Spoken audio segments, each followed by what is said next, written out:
This is an intro. Intro. Hustle and Flow Chart with your boy, My boy. Matt Wolf and Joe Fier. Hey. Let me hear you say, hey. Hey. Let me hear you say, ho. Hey. Yeah, Joe can't follow directions very well. Yeah, what's new? Welcome back to the Hustle and Flow Chart podcast. My name is Matt Wolf. I'm here with my lovely assistant, Joe Fier. Who's the cute thing? He'll be helping us demonstrate some magic tricks today. What magic tricks do I have up my sleeve? I don't know. We'll find out as the episode goes on. We'll just open that loop, and who knows if we'll ever close it. Okay.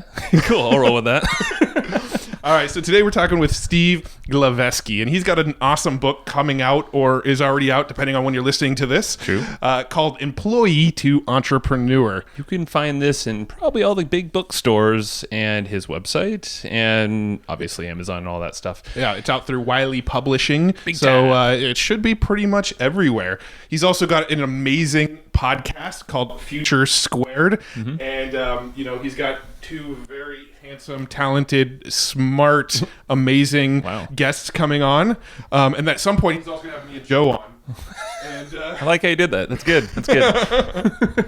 I was like, you really think we're beautiful today. This is good. This is after a long day of podcast, I look my best, huh? Absolutely.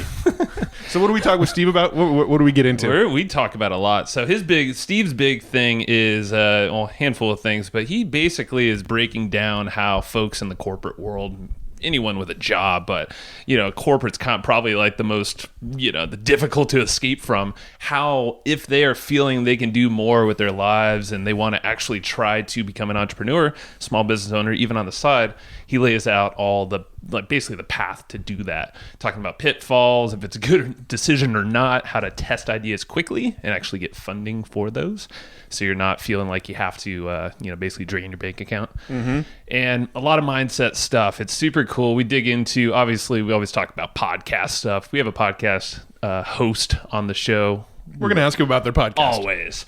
But what's really cool, and this is something I love, is his lemonade stand. I don't know if it's a foundation, but more or less his project where he's helping kids. Yeah, no, we're excited about that. Hopefully we can actually get involved with that over here in the U.S. Steve's over in Australia, so making kid entrepreneurs. We'll let him explain what he's doing there, because it's really, really cool stuff. Yep. I also wanted to dig in on how he got involved with Wiley Publishing, and he has a really good story there. Perseverance, my man. Yeah, just persevering. So really, really good stuff. Wide-ranging conversation with a lot of amazing topics. The main key to this is a discussion on how you get out of that employee mindset and into an entrepreneur mindset to really just, blow forward without the need for working for somebody else. For sure. And just a horrible segue over to our sponsor, but it's not that horrible, because here's the cool thing. I'm sure you've heard of it before, but, apprentices, $50 a month. You can get 40 hours a week at Gen M, and get a little discount in a sec. But essentially what's really cool, and I was thinking about this as we were talking to Steve, is even someone starting out for the very first time can afford $50 a month. Yeah, to for get a 40-hour-a-month employee. Right. Well, that's 10 hours a week. Employee-ish. Apprentice. Right. But either way, yeah, I mean, like, that's what I was thinking. I was like, dude, it doesn't matter what level of business you're in. Everyone needs help, especially in the beginning. And why wouldn't you want to start your best foot forward and with a little bit of delegating? Like, because that's a mindset shift right there. I know it's difficult for us. Like, it's hard to let go of the reins. But you're also helping these people become marketers. You're helping them get into a field. You're helping educate these people. You're helping them get immersed in the business that they're striving to be in someday. So it's there's a great cause behind it of helping people get into the marketing entrepreneurial world. It's an inexpensive way to get tasks done in your business. It's just an all-around great company over at Gen M. So we do have a discount. You get $10 off if you go to evergreenprofits.com/Gen M. That they're going to hook you up over there. Definitely check that out. And even if you feel like you're in a day, or if you are in a day job, not feel like it, like, check it out, because I'm serious. Like, you can get some help for next to nothing and help you kind of transition to that entrepreneur. If that's you, or if you already have a business, obviously the value here. Yeah. So now, is it apprentices or is it apprenti? That's a good question. Because cactus is cacti, right? And octopus is octopi. Why is it? I guess, but those end in S, and this ends with CE, so I guess it would be apprentices, not apprentice-I. Printi. All right, let's go talk to Steve. evergreenprofits.com/JNM. Hey, Steve, we are live. How you doing? I'm doing awesome, my man. How you doing? Great. It's early in the morning for you, right? Or starting the day, I think. Well, it's about mid-morning, 10:35 a.m. to be absolutely precise here. So joining you from Melbourne, Australia, of course. And man, I've been up since 5 a.m., so I'm ready to rock and roll. Nice. You're a morning guy. I like it. I am. I'm indeed. Although I have to say that every now and again, I do afford myself the liberty of sleeping from beyond 5 a.m. to maybe 6 a.m. So I hear all this stuff from guys like Jocko Willing, 4:34 a.m. Wake up. Man, sometimes you just got to be kind to yourself. True that. I'm actually, I'm actually reading Atomic Habits right now from James Clear, and for some reason in my head, I was like, okay, I'm not naturally a morning person, but I want to creepily make myself a morning person, like just 1 minute earlier for 2 months. You want to do it creepily, eh? Creepily. Yeah. That's a scientific word. That's one way to do it. Another one is go to bed with your gym clothes on if you want to work out in the morning. So it's one less hurdle you need to jump over in the morning. I have a gym in my freaking garage in the morning. I'm like never motivated, never. Well, there goes that theory. Yeah, I know. I'm trying, man. Well, thanks for hopping on. I mean, you're doing a lot of stuff. So let's start with who are you? You got a cool background. You're doing a lot of cool things with kids as well. You have a book coming out next year, big publisher, so that's really cool, interesting. You got a podcast? Yeah. So let's just start. I don't know, wherever you want to start, where you think is right. Let's go there. Yeah, sure. I mean, the 2,000-foot view of who I am. My name is Steve Glaveski, as your guest would have gathered from the episode name, but I'm the co-founder of Collective Campus, which is a corporate innovation and startup accelerator based in Melbourne, Australia. But we work with organizations all across the world. We've worked with about 60 large brands like BNP Paribas and MetLife Insurance. And then we've also incubated close to 100 startups in the past 4 years and helped them raise about $25 million in that time. Aside from that, everything I do as a person is all about unlocking people's latent potential to create impact. Because I was for many, many years a frustrated entrepreneur in the corporate world, working with companies like Ernst & Young and Macquarie Bank, where you had your six-figure salary, you had your business class flights, and you met all the definitions of success by society standards, but on the inside, you're miserably comfortable. So now, whether it's working with corporates, startups, or kids as part of the Lemonade Stand program, it's all about helping people unlock that latent potential by doing away with a lot of society's sort of conventions, if you will. I love it. Were you a corporate guy yourself then, it sounds like? You kind of felt that pain?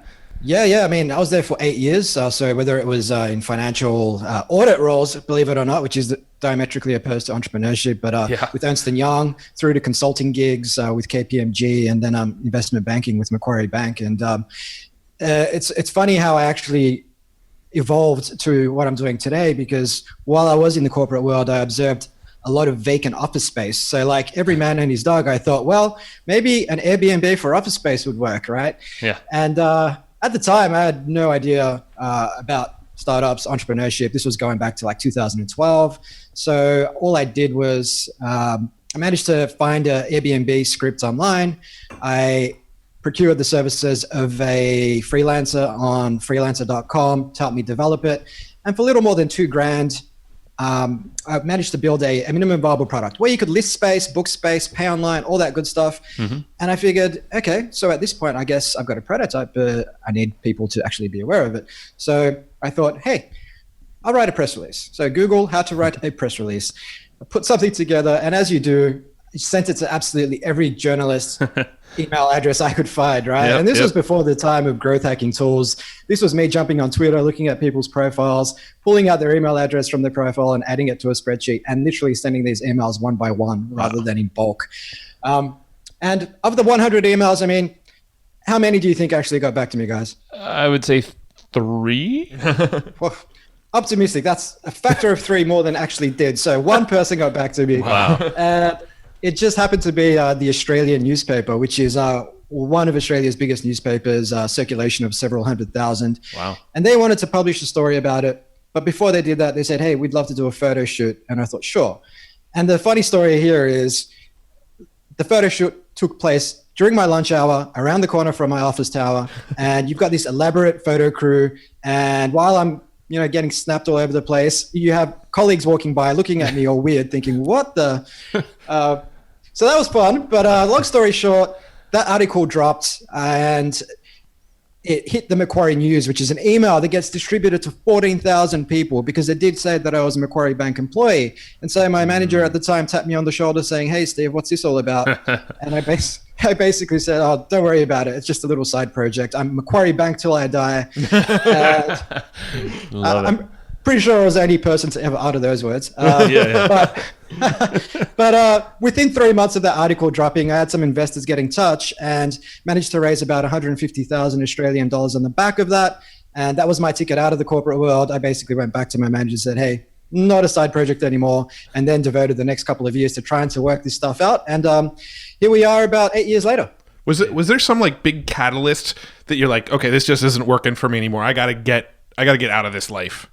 Like, what was that catalyst? What was there, like a pivotal point, or was it just like just a series of things over and over again?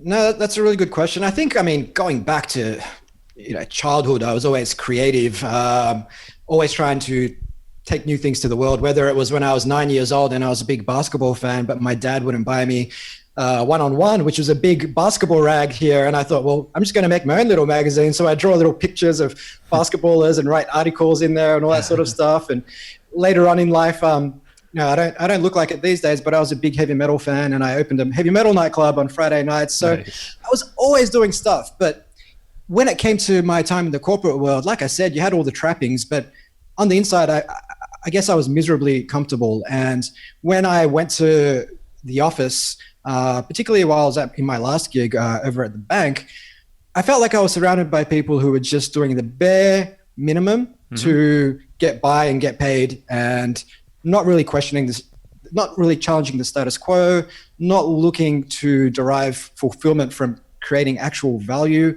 And I just needed to get out. And I guess Steve Jobs said something similar. If you wake up too many days in a row and you look in the mirror and you think, I don't want to do what I'm going to do today, then you need to reflect and perhaps make some changes. And that's effectively what I did.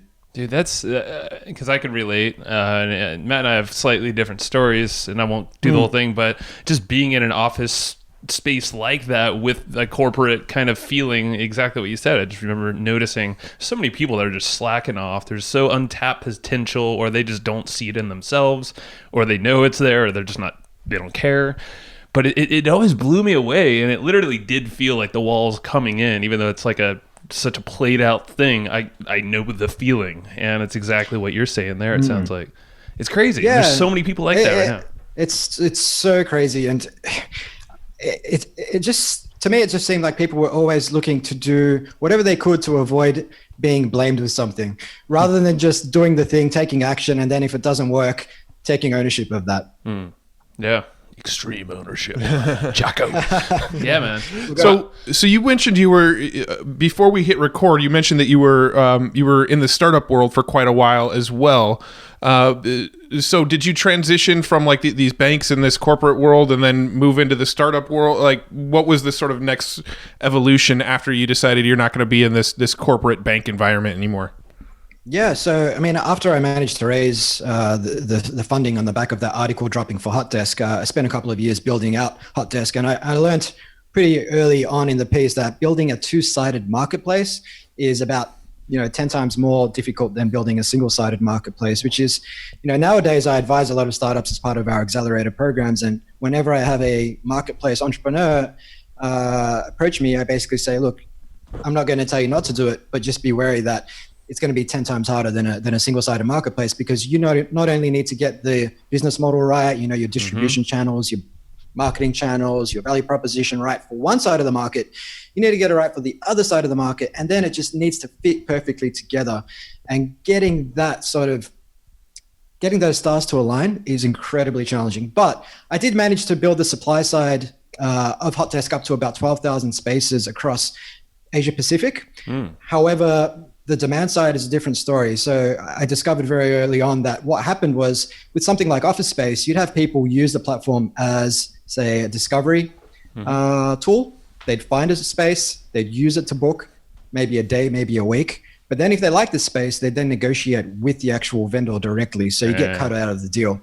unlike Airbnb, where you're constantly, nobody books an Airbnb space for a week and says, quite like this space, I think I'm going to buy it.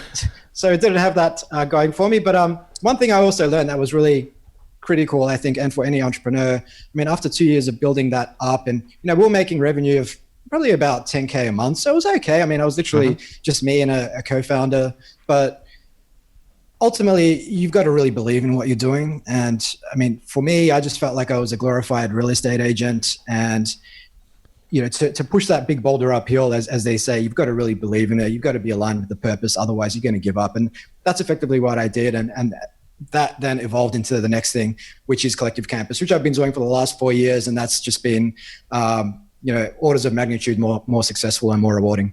Let's get into that in a sec, but yeah, we can totally relate to the whole two-sided business thing. We've talked about it. It's actually super. Matt and I are shaking our heads. We're like, what the heck? Because we batch record. We do multiple podcast recordings in a day, and there's always a commonality thing. And we're just chatting with the founder of Gin M. It's a apprentice site, and he was literally diving deep into that model specifically. Yeah, the many to many sort of marketplace model, where you're not only marketing to people to feed the marketplace with supply of whatever it is you're selling, you also need to market to the people who need what the marketplace offers. And so you have to market from two completely different directions. And we've been there too. Yeah, and we actually had a startup that we exited from that was in that space, and that was what was difficult. We had no problem finding producers, the supply. We struggled to get people to come and use the supply of people that we created. Exactly. Yeah, and imagine the supply, they basically just could sign up to the platform. There was no revenue or no money being exchanged. We got to money, and it actually ended up exiting to Kodak, actually. So fantastic. It was cool. I'm not saying Kodak's much. Didn't work out long term for Kodak, but yeah, right. But no, it was making money. It wasn't substantial, but either way, yeah, it's exactly what you said. The supply side, it's like you could sign them up for free. It doesn't mean much until you're actually making revenue. Yeah, so, it's just a distribution channel for them. So I think that's something that a lot of marketplace entrepreneurs need to be wary of, that growing the supply side does not translate to success. Exactly. It's all the people saying, I'm going to make the next Uber. It's like, hold on. Know where you're getting into. All right. So what did you transition into? You said Collective, I forgot the other name. Collective Campus. Yeah. Campus. So that's basically what I've been overseeing now for the last 4 years. And, we, as I said at the start of the show, Corporate Innovation and Startup Accelerator, basically work with organizations to help them become more innovative, better at marketing, better at sales, better at business model innovation, all that sort of stuff. But when we started out, this was just an idea. And the way it came about was while I was building out Hotdesk, I took up space at a co-working space. Of course, I booked it via Hotdesk. And that's where I met my now co-founder. And he was running a small space in Melbourne called Queen's Collective. And General Assembly, the training company, were using his space to run their classes. Now, just so happened that as about the time that I came to that revelation whereby I realized I need to be doing something that aligns with my purpose. I don't want to be a glorified real estate agent. I was thinking about actually taking all the stuff that I'd learned by devouring so much content on entrepreneurship, on innovation for the previous 2 years back into the corporate world, where I could work with people who were frustrated entrepreneurs like me, trying to get things done, trying to challenge the status quo, but just couldn't do it. And because General Assembly were leaving, my current co-founder had a few spare classrooms. And so I basically just pitched him and said, hey, I've got this idea. I'm thinking of running something like a General Assembly, but for the large organizations. Let's run some experiments. And so that's what we did. And the experiments were really simple. It was something like a Eventbrite page with a bit of a overview of what the class would entail, free 1 hour workshop, promoted it via LinkedIn, spent a few $100s on Facebook ads. And as you do, we got about 50 or 60 RSVPs thinking, this might work. And I remember it vividly. You're putting out all the chairs, 50 chairs, nice and neat in a theater fashion. Got all your plastic cups out, some wine, some beer, some food. Got the music going, of course, being from Australia. It was a bit of AC/DC just to get people into the post-work spirit. And 6 p.m. comes around and there's literally 3 people in the room. And you think, hey, maybe we'll just wait 5 or 10 minutes. They're all just coming in from the office. And that's what it ended up with on our first session. So that was a bit of a trial by fire. But it's all about persistence. So we started tweaking the ad copy. So instead of calling it Lean Startup for corporates, we changed it to, rapid experimentation or rapid prototyping for large companies. Slowly but surely, 5 people came to the next class, then 7, then 9. And after about 3 months of running all sorts of different classes, different topics to test appetite, we were able to land our first client, which was funnily enough, not even a large organization, just an SME, but it kind of went from there. So that business has evolved into not just training, but mostly running startup accelerator programs where we partner the domain expertise, assets, and networks of large organizations with the talent, tech, and speed of startups to create new solutions. My big takeaway there is that you didn't stop. You didn't quit at that first event. And it's amazing what you've done. You've created, but you're like, oh crap, 3 people. Okay, most people just close up shop. Yeah, I feel like people would see 3 people in the audience and go, yeah, maybe we should rethink this business model. But you push forward and prove the concept. Right. Yeah, but that's key, guys. I'm sure you've learned this from many of your past guests as well, in addition to your own experiences. But one of my favorite quotes was from Calvin Coolidge, the former US president, who says that nothing can take the place of persistence, not talent, not education, not genius. The world is full of talented people who didn't amount to much, but you've got to persist. You may be not as smart as the next guy, but as long as you're willing to, show up and deliver a class to 3 people as if there's 50 people in the room and just keep trying, you're more likely to break through than someone who just says, oh, I don't like the discomfort or the adversity or the way this makes me feel. This is challenging my ego. I'm just going to go back to what I was doing before because that was way more comfortable. That's the thing. Do you believe everyone has that in them, or is it like this certain entrepreneur trait that you just don't know how to not stop, or maybe you're too dumb not to stop? I don't know. I feel that way sometimes. Yeah, like the whole blind faith versus reason thing. I guess, I've been doing a bit of research on this, and from a neuroscience perspective, apparently entrepreneurs to a certain degree are actually born. There's a bit of research that came out of the University of Sydney recently called Red Brain, Blue Brain, which talked about liberal voters and conservative voters, and how conservative voters tend to have a more hyperactive amygdala, which means they tend to avoid risk and tend to prefer the status quo, whereas liberal voters have perhaps less hyperactive amygdala, which means they're open to novelty and trying new things. And this shows up in the corporate world, where managers tend to have a more hyperactive threat detection system than, say, entrepreneurs. So if you are to be a successful entrepreneur, I imagine it would go a long way if you were predisposed to taking a risk neurologically. And that goes back to, running around the African savannah with no clothes on, looking for our next meal. And I think some of us will find it really difficult to break out of that. But Joe still does that, actually. You might be doing it right now. Hey, I'm doing this podcast naked. This is why Matt's the only one not. This is why I was relieved that it's only audio, because I thought it'd be a bit awkward if you guys put the video on. But cut the video, Matt. Cut the video. No, this actually reminds me of I was listening recently to multiple, but Jordan Peterson interviews on Joe Rogan's podcast, and he talked about very similar to what you're saying. He's like, if you have an organization that is, maybe you're startup-y, you want more of that blue brain from what you're saying.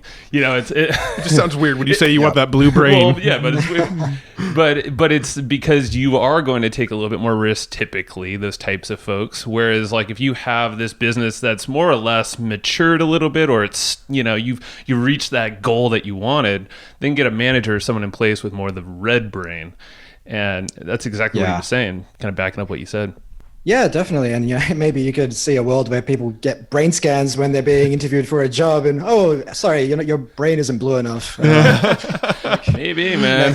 Well, you've already got things like your Colby score and your DISC score and stuff like that, and we actually hire based on some of those assessments. All of our team members have taken those assessments, so to a degree, we do that. Just reading their personality. Yeah, no, that's fair. Psychometric testing and all that stuff that organizations do, I guess, is there to tease out some of these behavioral attributes that people have. For sure. I want to transition a little to your book, Employed Entrepreneur. I forget your subtitle. It's coming out in January next year. Yeah. Yeah, No, it's just, it seems like exactly what you're talking about. It'd just be a perfect segue to chat about what you're talking about in that book, and probably we talk about in a lot of your talks too, is having that mindset, is like that transition period, knowing, is this the right step for me? Is it not? What do I do? Yeah, I mean, so I know we have a lot of listeners that are still in, day jobs, right?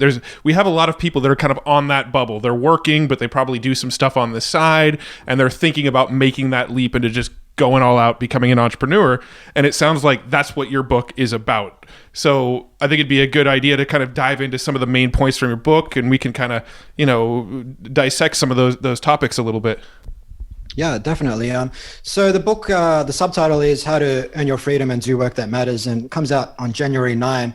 And I mean, I wrote this book because, as we've already unpacked, I spent almost a decade in the corporate world and now almost close to a decade in the startup world. So I've seen both sides of the fence, and I've seen a lot of entrepreneurs try to make the transition successfully, and many make it unsuccessfully. And there's certain things that I see, like common pitfalls that entrepreneurs fall into when they're coming out of the corporate world. Because if you've spent, say, a decade or more in that space, maybe even less, you've got certain behaviors that will inhibit your transition. So, for example, you probably suffer from a lot of paralysis analysis. You probably like to overplan. You probably like to outsource accountability and ask a lot of other people what they think, and share your decision-making with someone else. You probably move quite slowly. You're going to ask questions like, well, do I need to get my intellectual property sorted out? And what regulation do I need to comply with? And you're going to spend a lot of time looking at IBIS World research and things like that. And the reality is, that might work in a market where things aren't changing that quickly, where you already have a core business model that's making money and you've got the liberty of taking your time. But in the startup world, I mean, you're gonna have very limited resources, and moving quickly, failing, learning, adapting is going to be way more effective than spending your time inside the building doing a hell of a lot of research. And I mean, that's part of it, but a big part of it is also determining why you want to do this, what you're going to do, and unpacking the mindset that someone needs to have if they're going to have a remote chance of success as an entrepreneur. Yeah. So what's the, from your experience, when do you know someone's right to move on, to transition from corporate or whatever job they're in to entrepreneur? Is there some telling thing that you commonly see? That's a good question. I guess the telling thing that I commonly see is people will exhibit certain behaviors. For example, whether they're trying to challenge the status quo inside a large company, whether they're perhaps working as part of an innovation team inside a large company, or they're perhaps just consuming a lot of content. For example, they might be listening to, your Joe Rogans and your Tim Ferrisses of the world. They just demonstrate that innate curiosity. Like they're not just going home and watching, the new episode of The Bachelor or whatever reality TV show is popular at the moment. I think that curiosity is a big thing, but then also looking for people who have demonstrated some sort of resilience in their life, and that they're comfortable coming face to face with hardship or adversity, and that could show up in different ways. I mean, they might be, they might train in Brazilian jiu-jitsu or something like that, and they might have had to learn the hard way how to not get choked out, which develops that resilience. So I think if you have resilience, persistence, and curiosity, like those are three key attributes that underpin whether or not someone is ready to make that jump. I love that. That's interesting. It's funny because I was listening to actually a Joe Rogan podcast episode, and they were actually they had this discussion, and they were talking about how they feel like when you're an adult, if you didn't have to suffer through adversity as a kid, you're probably at a disadvantage once you become an adult. And so like he was talking about how like all these like, middle class white kids, they kind of from a like become successful standpoint, they actually don't have a leg up because they didn't have to suffer through adversity growing up. And it's just like this really interesting conversation. I have 2 kids myself, and I'm constantly thinking about how should I raise these kids and things. So it's like, do I go and present adversity to them so that they're better prepared when they grow up? Or do I provide a nice, comfortable life for them? It's like, and obviously we want for our kids, we want them to have a great life and stuff. But it's an interesting rabbit hole to go down, I guess. Yeah, definitely. And I mean, as parents, you're always looking to perhaps make their life as comfortable as possible, but many don't realize that they may be doing their kids a disservice by doing that. And one of my guests last week on the podcast, his name's Peter Bregman. He's a thought leader in the leadership space, and he put this really succinctly. He basically said, if you can feel anything, you can do anything. And I thought that was just so profound, because a lot of the times we hold ourselves back from, going for that gig or just doing something that may make our life measurably better because we're scared of how it might make us feel if we fail. But if you're cool with that, it just opens you up to so much more. Yeah. Oh man. So okay, I'm gonna jump back a second, because you were talking about the pitfalls of the first timers a minute ago, and you sort of succinctly described me back around 2007-ish, right? Like, I remember I was working in the day job. Joe was actually working at the same company with me at the time, and I was every single day sitting around on forums, reading blogs, reading business books, thinking about, okay, what's my exit? What's the next best step for me? What path am I going to take to build something outside of this company? And it was paralysis by analysis. It took 2 years before I ever left that job, and I only left the job because I was kind of forced out of the job. It wasn't like a personal decision of, okay, now is the time. Some circumstances forced me out of the job, basically. So what advice do you give people who are in that situation? They're thinking about jumping out, they're thinking about starting that business, but they are stuck in that roller coaster, that cycle of just too much studying, not enough action. Yeah, the number one thing is test, because by learning how to rapidly test your ideas, not only does it take you out of paralysis analysis, but it also helps you avoid doubling down on the wrong thing, which are two things that I see, two common pitfalls that I see our corporates trying to make the move into entrepreneurship make, right? So one is that they just suffer from paralysis analysis because they're just scared of making the wrong call, or they make a decision and it's the wrong one. So they jump to conclusions. They might hire a software development agency to build a full-blown app with all the bells and whistles for $50,000 to $100,000, despite having not really spoken with any customers. Then they'll take that to market and they'll just spend a year or two trying to push this big boulder uphill. But if they had learned how to actually determine what are the key assumptions underpinning an idea of mine, how quickly and effectively can I test that? And oftentimes, there are ways today that you can test your idea for almost free, if not a few $100s, similar to what I said earlier with respect to Collective Campus and just running some Facebook ads and an Eventbrite page. Just test your ideas. And by doing that, you're going to increase the likelihood that you're going to double down on the right idea and avoid doubling down on the wrong one. Got it. So kind of take action at a sort of minimalist level as kind of like a side hustle before test the concept before sort of jumping all in. Yeah, definitely. People will tell you that you need to focus in order to be successful, but I think you can focus on one thing at a time. And I've spoken to a lot of side hustlers who kick ass in their day-to-day core role at some organization, but then do equally well with their side hustle. So you can focus on one thing at a time. But I would be, I would not encourage people to just jump ship, especially if they haven't got the financial reserves to support themselves. Use your corporate job as a form of cash flow to support your side hustle. And it's funny because while we were building out Collective Campus, the first 6 to 9 months, I basically didn't pay myself anything, nor did my co-founder. And I had what you might call a reverse side hustle, which is during that time, rather than, just get rid of all of my savings, I basically got a 2-day-a-week gig with KPMG's innovation team.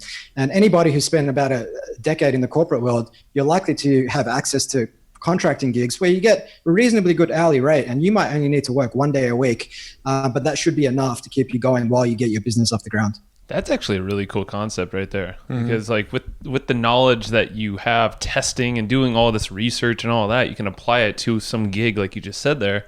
Find something a day a week, fund whatever you're trying to fund, and have that corporate gig still or whatever it might, or something. So because when I jump ship without much in savings, and it was just more of a gut thing. Like that's how Matt and I kind of differ. Is like, all right, I have this feeling. I know the plan. I think it's gonna work. My wife's making some money. All right, cool, let's go. And And I figured, what's the worst thing that can happen? But I like your approach a little bit more. No, but I think there's a lot of merit in your approach as well, Joe. I mean, if you read a lot of military strategy, like Sun Tzu's really big on, burn your bridges, station your troops on death ground so that they have no choice but to fight. Right. And in your case, that's effectively what you did, and you just had to go all in. Yeah, and that's exactly what I did. Just made it work. Might have been different business models along the way, but that's fine. One of my favorite quotes, I think it's Jim Carrey. I don't know if Jim Carrey was quoting somebody else, but it was something along the lines of, "You can fail at the jobs that you hate, so you might as well go for the jobs that you love." Right? And that was kind of one of those things that's always been in my brain, always is in my brain. You know, might as well focus on the stuff that you love, because even the stuff that you don't love, you can fail at. So go for the shit you want to do. But I think that's something that a lot of people perhaps don't even acknowledge. I feel like a lot of people conflate work with just something they have to do that is not enjoyable. Oftentimes they just don't question the notion of that and actually say, hey, maybe I can actually do something that I enjoy that also makes me money and leaves me feeling fulfilled. So I don't think enough people ask that question, and too many find themselves just doing some job that they hate and just living for the weekend. What are some other ways that you like, or that you've heard others in the startup world? And startup, when we're saying, it sounds like that's not like, hey, you got to go fund and raise a bunch of money like a startup like an Uber, but this could be like in your bedroom or whatever if you need to. What are some other big, cool ways that you could test quickly, like a new idea, something you want to go with? Yeah, I mean, there's the obvious ones are really, writing some ads on, say, Facebook, LinkedIn, Instagram, perhaps not Instagram, depending on what it is, but running ads that direct people to, say, a landing page. So your ad should speak to perhaps the problem that someone is trying to solve. So if I have, say, some kind of, fintech solution around insurance, I might say, hypothetically, let's say the idea is an all-in-one health management app. And so my target audience might be hospitality workers, because they work long hours, they haven't got time to take care of themselves. So I might run an ad on Facebook with a picture of a chef. I'll target people who work in that industry, and my ad copy might say something like, work in hospitality, don't have time to take care of yourself, click here. And you're just trying to gauge, based on the number of clicks, the percentage, the click rate, whether or not this is a legitimate problem. And then people that click will go to your landing page, where you'll just have a little bit more information on what the solution is. And at that point, you're trying to gauge how many people are going to sign up to, say, a free trial. And something like that could cost you $50 to $100, and you'll get tens of thousands of impressions and potentially hundreds of clicks. And we've run similar exercises with hundreds of startups. We've run similar exercises with a lot of our corporate clients. And especially in the corporate world, they have such epiphanies when we guide them through this, which, it's not a new thing. This has been going on for years. I mean, the lean startup is all about this type of approach. But if you're one of these corporate employees who's thinking about making the leap with a corporate way of thinking, you're probably going to go all in on your idea rather than just testing it up front. And this just changes the game for so many people and helps you avoid your own Newkirk moment, as I like to say. I like that, and it's such an aha. It's to us marketers, it's kind of like, duh. Okay, run some ads. Yeah, and I know Gary Vaynerchuk always says, like, if you have an idea and you're not willing to invest like $100 in advertisement, using the similar kind of approach you just said, like, you shouldn't be in business. I mean, he's obviously very harsh, but still, like, it's the same idea. You just throw some money at it. Everybody can scrounge up $100 and test a new idea. And $100 will give you a ton of amazing data. Like that data, that's a lot of data there for $100. Even on Google too, we do that. Yeah. Still to this day, we always test something new, about $100 worth. See what people are searching for. Yeah, and I guess one of the things is, some of the psychological vulnerabilities that people have is also they want to just feel busy and feel like they're taking action and moving the dial. And so the whole idea of running, say, a number of tests for a few weeks to determine what they should do rather than just going all in. Some people it just doesn't sit comfortably with some people, because they just want to be going all in, which oftentimes works against them. Yeah. Now on the intake form, when we're getting you on the podcast, you mentioned something about fast feedback loops.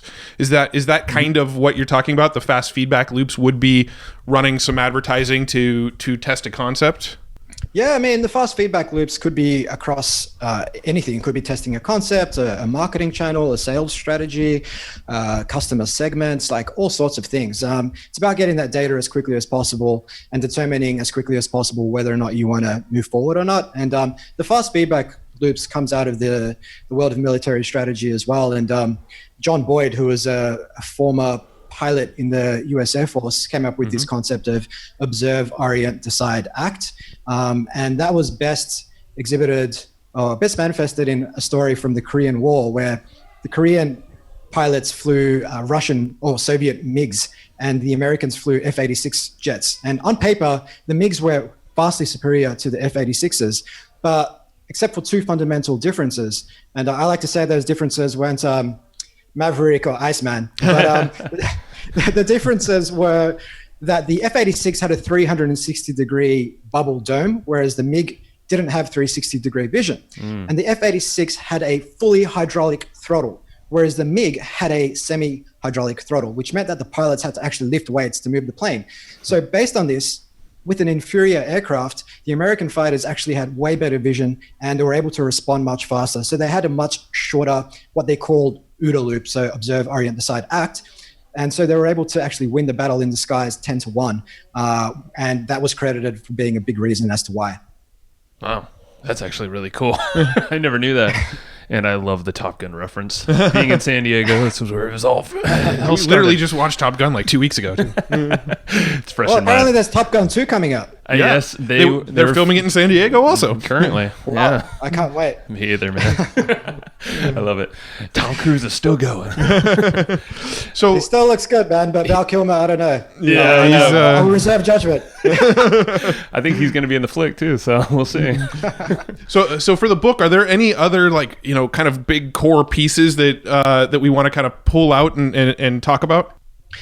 Yeah, I mean, one of the big core pieces is around productivity and really getting the most out of your time. Because if you're going to go into entrepreneurship the same way you manage your day in the corporate world or a typical corporate environment, then you're not going to succeed. Right. So I've got a whole chapter in there on 10xing your productivity. And I actually was listening to your show a couple of days ago, and I heard that a few of your past guests had frameworks, right? So I put together a framework just for the Hustle and Flowchart show. So this is an absolute world first. Love it. Framework. I call the framework P codes. So visual, mnemonic, based around the jacket. And what P code stands for is basically prioritize, cut, outsource, automate, test, and start.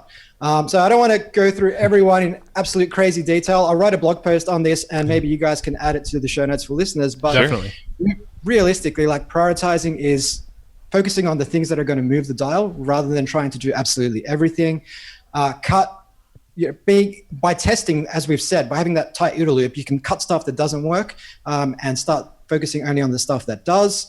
O is outsource. So you shouldn't be focusing on $10 an hour tasks, as Perry Marshall, the author, says. You should focus on $100 to $1,000 an hour tasks. Everything else, outsource it to a VA, get onto Upwork or Fiverr or one of these platforms and get that off your plate.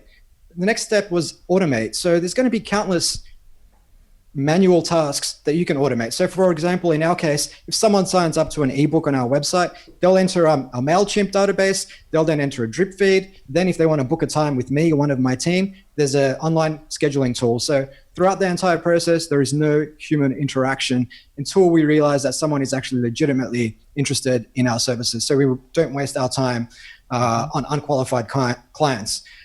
Test, as we discussed, I don't think we need to go over that one. And then the last one was S for start, which is what are the things you can do to rev your engine or to start your engine? And so in my case, it could be that I get up early, go to the gym, have a cold shower, or it might be what can I do to start the engine of the company? What new things can I introduce to the organization, like growth hacking techniques and things of that sort that are going to help to move the needle? So PCOATS, P codes.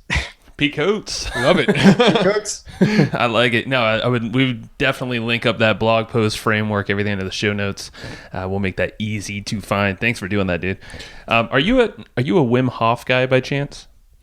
I'm familiar with Wim Hof. I've listened to a few of his interviews on whatnot on Tim Ferriss and everything else, but I don't even know where I think it was actually the Bulletproof coffee. Yeah. Oh, Dave Sure. Asprey. Asprey, yeah. Dave Asprey. Yeah, I think that's how I got into it. And I've been doing it now for about 2 years and absolutely love it. I think it's not only the health benefits that come with it, but by starting your day with something that you absolutely positively don't want to do, particularly during the winter, you know, the pipes are cold, the water's freezing. I think if you could just jump in and just overcome those little voices in your head that say you can't do it, kind of sets you up to face a lot of the other adversity that will show up during your day that we've alluded to throughout the show. So I haven't done that before. How long are you normally in the shower for before you can't take it anymore? Well, the thing is, you don't need to have your entire shower with freezing cold water. It's literally like the first 2 minutes. That's enough to get the health benefits, but it's also enough to get the mental benefits, I'd say. Yeah. Got it. So you freeze yourself and then you go and warm it up and get comfortable again. Yeah. And then you'd be surprised just how much you appreciate that warm water once it just starts to I believe it. Very true. Now, I've done that for a while off and on, and actually started recently, the last couple of weeks, and it's freaking amazing, man. And then you combine it with some breath work from Wim Hof, it's golden. Yeah. That's, I just heard the cold shower thing. I'm like, oh wait, hold on. So abrupt change of topic. I'm good at those. So how did you get involved with Wiley Publishing? Yeah. So how do we get involved with Wiley Publishing? So operating I won't go too far into the backstory. Real quick, in the space of corporate innovation, I like to say there's a lot of charlatans. So companies don't know what they're buying. So for us to get around that, we've had to create a hell of a lot of content, whether it's podcasts, ebooks, self-publishing books. And by doing that, I've created a reasonable sized platform within that ecosystem. And so I thought, well, I want to take the next step because I did self-publish a book called The Innovation Manager's Handbook, and I got it to #1 on Amazon in its categories. And you know what? That's easier done than you would think. If you have some basic skill around growth hacking and online marketing, you can get your book to #1. So whenever someone says, yeah, I'm an Amazon bestseller, I'm like, yeah, okay. Been there, done that. But nonetheless, yeah, exactly. But nonetheless, I thought, okay, I want to take this to the next level. And coming back to that mission of unlocking people's latent potential, I thought, how can I best do that? Well, I want to help people who want to make that transition into entrepreneurship from the corporate world. So yeah, going back to what we've discussed, sending out 100 emails and only getting one back, or just facing that adversity, or having 3 people turn up to a class. In this case, I went into it just knowing that, you know what, I'm probably going to get rejected 50 times before I get a yes, maybe even more. But by virtue of my podcasting, I'd connected with a lot of authors, one of which was Tim Harford, who wrote The Undercover Economist and 50 Things That Made the Modern Economy. And he basically gave me a bit of a playbook for writing a nonfiction book proposal. So I went through that. It was about 10,000 words long. And I literally sent it to everyone and anyone, agents, publishers, you name it. And it just happened to be that after 39 no's, Wiley got in touch and said, this is interesting. Let's tee up a conversation. And then several conversations later, I had the book deal. But, I could have given up after the first 10 rejections and thought, who am I kidding? I'm no author, but you just got to keep pushing. Love it, man. No, why did you decide to go with the traditional publisher versus self-publishing this one like you've done the past ones? Yeah, I think self-publishing, there is still some kind of stigma associated with it, I would say. Like no one really, you can still gain access to scale and get your book into the hands of people all over the world, definitely. But in terms of the reputation, the status, the being taken seriously, I don't think it's quite there. And so the whole notion of having a real publisher on board who's going to get my book into bookstores across the US, the UK, Singapore, Australia, I think that goes a very long way. And it's also, I think having a book published by a publisher has also galvanized us to really like 10x, if not 20x the marketing that we're doing for this book, appearing on, awesome podcasts like yours and doing literally like 79 other things. And we'll see how it goes. But I think from my personal perspective, it's perhaps one of the best things I can do to try and create as much impact as possible. I love it. And yeah, it kind of forces you to up level what you do day to day. The PR factor, the marketing, all that stuff. Reassess how you're using your time. So I love it. And I'm now it's in my head. So we'll have to think about our big publishing deal. It's yet to come. Yeah. Let's see here. Well, I want to make sure that we're good with time here. Well, let's see. I wanted to touch on Superfast Lemonade Stand. And just describe that super fast. I think it's near and dear to Matt and I's hearts. We love kids, and we love actually teaching them entrepreneur type stuff, or just a different way to, different way to educate them in the real world. Yeah, definitely. And I think, if you look at classrooms today, a lot of schools are running, mindfulness training or resilience training. But, I think a lot of that stuff is kind of like philosophy. You don't really seek it out until you've gone through hardship and you're kind of asking questions. So I think one way to teach kids some of the key attributes or key skills they're going to need going forward, like critical thinking, adaptability, resilience, coming face to face with adversity and being fine with it, is through entrepreneurship. So Lemonade Stand is basically a children's entrepreneurship program we've developed. It's a 2-day program where kids identify, we start by asking them, what problem do you want to solve, rather than what do you want to be when you grow up, which supposes that there's only one thing that there will be, when in reality, with things changing so quickly, there'll be many things. So they start with the problem. We teach them to come up with solutions using a number of tools. They then build prototypes. They leverage the lean startup methodology. And at the end of the program, they pitch their ideas. But they're actually building, in many cases, live websites. They're running ads. They're getting people from all over the world to visit their site. And these kids are as young as 8 years old. Oh, wow. And once they see that, wow, you mean someone from India visited my site, or someone from the US visited my site, and this is a kid in Melbourne, that just opens their eyes to so much possibility. And, we've had a number of kids come through the program. We've had 1,000 kids, close to 1,000 kids come through the program in Melbourne, Sydney, Brisbane, and Singapore. And a number of them have come through, and they're now running businesses where they're making, in some cases, a few hundred to, in some cases, over $1,000 a month. And we're now building the online version. We've actually just developed version 1, which we'll be releasing early next year into schools, and seeing where that goes. But I mean, for me, that's so critical, because the world on the outside of schools is changing so much, yet what kids learn on the inside hasn't really changed in 100 years. That's crazy. Yeah. And Matt, both your kids are just starting school. So my son's in preschool and my daughter's just now in kindergarten. They're 4 and 5 basically, so they're real young. But I want to instill those lessons into them as much as possible. So maybe I don't have to create a ton of adversity for them growing up, but at least I can instill entrepreneurial wisdom on them. Yeah. I'll make a note to get back to you in 2 years' time, Matt. That sounds good. Yeah, there needs to be something like that in the States. And because Matt and I have tossed around ideas, didn't have a total structure, but it's exactly at least the end game of what you're getting at with yours. So maybe we'll reach out and figure out if there's a way we can bring that to the US. Like a plan. Yeah, franchise it out over here. Whatever it takes. It's all big win overall. Very cool. So the only other rabbit hole I wanted to go down with you was to talk about your podcast for a minute. And just kind of ask, what was your intention in creating the podcast, and sort of what have you gotten out of it so far? Yeah, great question. And not one that I was expecting at all, guys. So the podcast, initially it just kind of happened by chance. We were recording these webinars and we thought, hey, let's just put them up on Apple Podcasts and see what happens. And we actually got some really quick traction, and we ended up on New and Noteworthy. And I had no idea what that was until someone pointed it out to me. And suddenly we had thousands of people listening to these webinars. And I thought, okay, well, maybe I should rethink what the format is. And so it's become more or less like this, like Q&A, interviewing a lot of thought leaders. And I've had access to amazing people. And that's perhaps the first thing. One of the benefits was access to people like Kevin Kelly, Adam Grant, interviewed Mick Wall, who's like one of my most admired, one of the authors and journalists I admire the most, who's been in the rock music game for 4 decades. Wow. Gretchen Rubin, author of The 4 Tendencies and the host of the Happier podcast. Like, the list goes on and on and on. But access to people and building those relationships has been key. I mentioned earlier the relationship I built with Tim Harford was key in getting that book deal. Building that platform through the podcast was key in getting the book deal.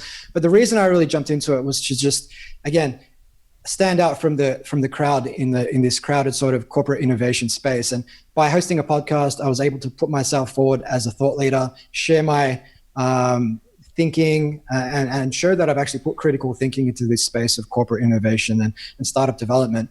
And by virtue of that, we've done a lot of deals on the back of people who've listened to the show. But it wasn't just like, hey, we listened to one episode and hey, here's a 6-figure check. It was more so, I listened to your podcast for a while. I then downloaded some of your resources on your website.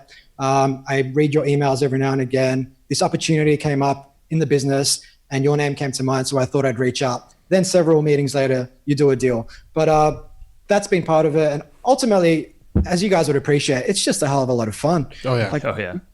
You know, I mean, we've mentioned Joe Rogan a couple of times in this show, but he always talks about the fact that in today's society, we very rarely take the time to have a proper conversation with someone. It's usually just really surface level. So I'm sure after this conversation, like I'll just be buzzing for the next couple of hours because, you know, I think I derive a lot of energy from these types of conversations. And I feel like in many ways, we've lost the art of it in society. I love it. And exactly what you just said is why we do what we do. Yeah. And why the podcast is our favorite part of the business. And 2019, our goal is to just strictly focus on not only this podcast, but maybe some other side project podcasts. Yeah, there may or may not be some other podcast concepts in the works from us because we just love the medium so much. And you mentioned something really important too that most people skip over because a lot of people talk about podcasting as a business model or as like a way to make money, right? If you're approaching podcasting as a way to make money as a business model, you're probably going to struggle. But the podcast is not only us three having a conversation together, but there's another ear at the end. There's another ear on the other end, a set of ears, hopefully ideally. two. Hopefully another set of ears on the other end, listening into this, enjoying this conversation. Now, Joe and I release 2 podcasts a week, and they're usually about an hour plus per episode. So that's 2+ hours per week that people are spending with us. Do you think that those people are going to be some of your hottest leads, your hottest customers, the people that when you have a tool or a service or a product to recommend, the ones to be most likely to jump on it? They're spending 2 hours a week listening to us, and that's what a podcast provides. And yes, it may not be on the first listen or the second listen or even in the first 2 months of the relationship, but the people that we're building this relationship with right now who are listening in are the people who a few months down the line are going to be like, those guys have given me so much value, I'm ready to spend money with them. Definitely. And I think a lot of people focus a little bit too much on the vanity metrics, like number of downloads and number of people who are liking my Facebook podcast page or whatever it is. But you've got to look at the substance behind those downloads and who's actually listening. And if you're selling B2B and you're selling, say, a software product that's worth, say, $1,000 per client or $5,000 per client, like you don't need 1 million downloads. You might only need 20,000 so long as they're the right type of person listening. You'll make a lot of money doing that. So, and don't get preoccupied with trying to monetize the listens. I mean, if you have value to bring, like you guys do, you're going to monetize a lot of those serendipitous opportunities that come from people listening to your show. Yeah, absolutely. All right, man. Well, you know what our other question's going to be, right? Go for it. I just love the listeners sometimes stump them. So what's a book or some kind of resource? Usually it's a book. Yes. There you go. See, something you recommend often. Yeah, look, obviously, apart from my book, one of the books that had a big influence on me back when I was starting my journey was Tim Ferriss's 4-Hour Workweek, because it just did expose me to a lot of concepts and just changing my perspective on how I saw the world and trying to break out of some of that corporate mold. But the main thing I took out of that was his whole notion of muses, which is all about testing different ideas. So I'd say the 4-Hour Workweek. But aside from that, I mean, the methodology is one thing. What's absolutely critical to success in the entrepreneurial domain is persistence and mindset. So books that really helped in that space for me was Carol Dweck's Mindset. From a philosophical perspective, Marcus Aurelius's Meditations. And then I'd say those 3 books, so Mindset, Meditations, and the 4-Hour Workweek. I love them all. Yeah, the Meditations, Marcus Aurelius is like, was like the most eye-opening or brain-opening thing. I don't know. It's just like the whole feeling of like, stop caring so much about the outcome. Just do your best, man. Like, give value. I love Ryan Holiday's work because Ryan Holiday, I feel like he takes a lot of the stuff from guys like Seneca and Marcus Aurelius and sort of brings it into he can give more modern analogies on the same concepts. The Daily Stoic. I also think Ryan Holiday's done amazing things that have raised awareness again towards Stoicism. So I want to give a shout out to Ryan and show him. Ego is the enemy and the obstacle is the way. I think the obstacle is the way has been adopted by a lot of NFL teams. So it's pervasive, and anybody who's doing anything that requires overcoming adversity should pick up that book. 100%, man. Well, January 19th, I know I'm going to pre-order this, but employee... January 9. Sorry, not sorry, I was in 2019. Yes. January 9th. Yeah. So employee to entrepreneur, how to earn your freedom and do work that matters. It's going to be good, and definitely pick it up, pre-order it. Where should they go to get that? So they can go over to employee2entrepreneur.io, and on that website, they'll also find a hell of a lot of free resources. We've got a bonus bundle with tips on how to 10x your productivity, growth hacking tips, sales tips, marketing tips, all sorts of stuff. But yeah, they can also find links to pre-order the book there if they like. Cool, man. And we will also link up that blog post worksheet, the P coats that you mentioned, and I'm sure that'll take them over there too. So, fantastic. Thank you, Steve. This has been fun. Thanks, Matt and Joe. It's been a pleasure. All right, buddy. We'll see you later. Bye. Cheers. All right. Thank you. And I hope you just enjoyed this episode you just listened to. Now, right now, before we sign off, I have a few things I would love for you to do. So the very first thing is to go find our guest on Facebook and tell them that you loved their episode with us. That's going to help them just feel good about themselves, but also it's going to spread the word a little bit more for us. So go find them on Facebook. Everybody's on Facebook, and go say that you love their episode and maybe one cool thing that you learned there. The second thing is to go to iTunes and subscribe to our podcast. Just look up Hustle and Flowchart and hit the subscribe button.